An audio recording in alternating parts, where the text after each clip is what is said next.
Channel को like करें, subscribe करें। डिक्टेशन स्टार्ट होगी 5 सेकंड बाद। स्टार्ट। यह सिविल द्वितीय अपील सिविल नियमित अपील संख्या 20/2012 में विद्वान अतिरिक्त जिला न्यायाधीश संख्या 9 जयपुर महानगर द्वारा पारित निर्णय और डिक्री दिनांक 15/12/2016 के खिलाफ दायर की गई है। संक्षेप में प्रासंगिक तथ्य यह है कि वादी ने घोषणा के लिए एक मुकदमा दायर किया था जिसमें कहा गया था कि अपीलकर्ताओं प्रतिवादियों द्वारा दिनांक 30/5/2007 को पारित आदेश में उसे जल्दबाजी के आरोप की विभागीय जांच में दोषी ठहराया गया था और लापरवाही से वाहन चलाने के परिणामस्वरूप सड़क दुर्घटना होने पर वसूली का जुर्माना लगाया जाएगा। 13,103 रुपये की राशि का भुगतान कानून की नज़र में गलत था और प्राकृतिक न्याय के सिद्धांत का उल्लंघन था।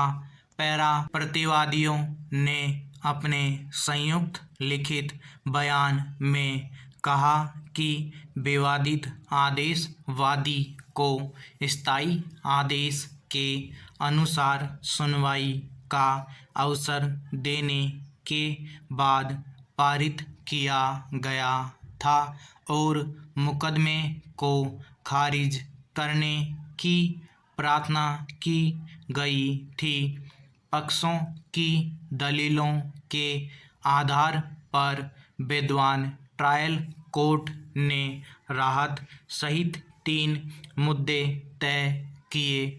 संबंधित पक्षों के साक्ष्य दर्ज करने के बाद विद्वान ट्रायल कोर्ट ने अपने निर्णय और डिक्री दिनांक 17/3/2012 के माध्यम से मुकदमे को यह कहते हुए खारिज कर दिया कि विभागीय जांच में वादी को अपना बचाव करने का पूरा अवसर दिया गया था और प्राकृतिक सिद्धांतों का कोई उल्लंघन नहीं हुआ था।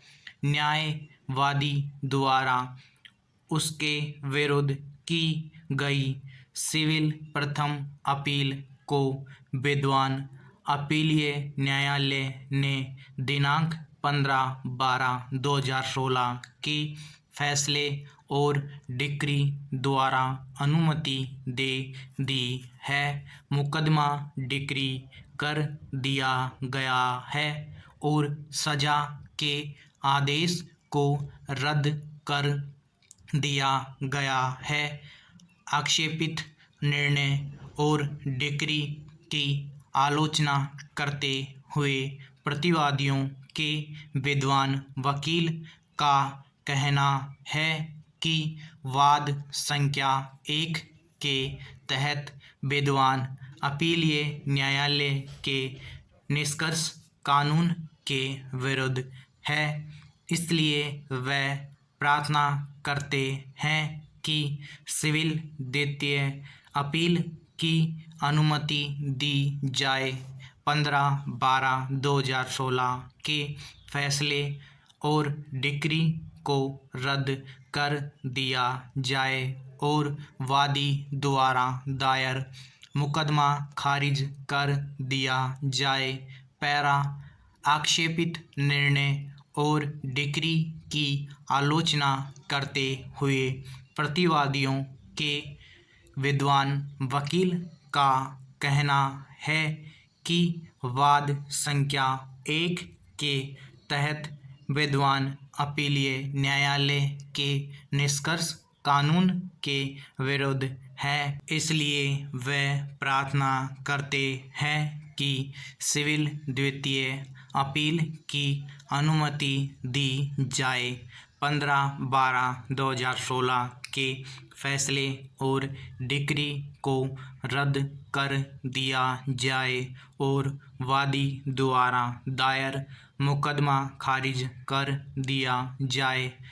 विद्वान अपील न्यायालय ने इस आधार पर अपील की अनुमति दी है कि वादी को विभागीय जांच में दोषी ठहराया गया था, जो कि विद्वान मोटर दुर्घटना दावा न्यायाधिकरण द्वारा दावा याचिका में लापरवाही से गाड़ी चलाने के उसके खिलाफ दर्ज किए गए निष्कर्षों पर निर्भर था। इस न्यायालय ने दिनांक 30/5/2007 के आदेश और जांच अधिकारी के निष्कर्षों का अध्ययन करने के बाद विद्वान अपीलीय न्यायालय द्वारा दर्ज किए गए निष्कर्षों से सहमत है।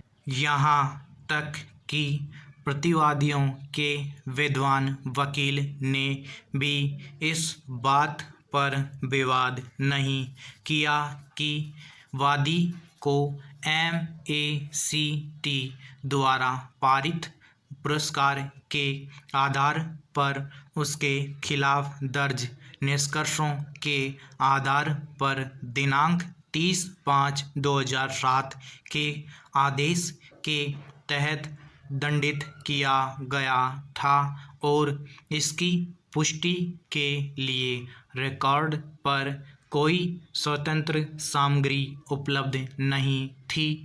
समाप्त।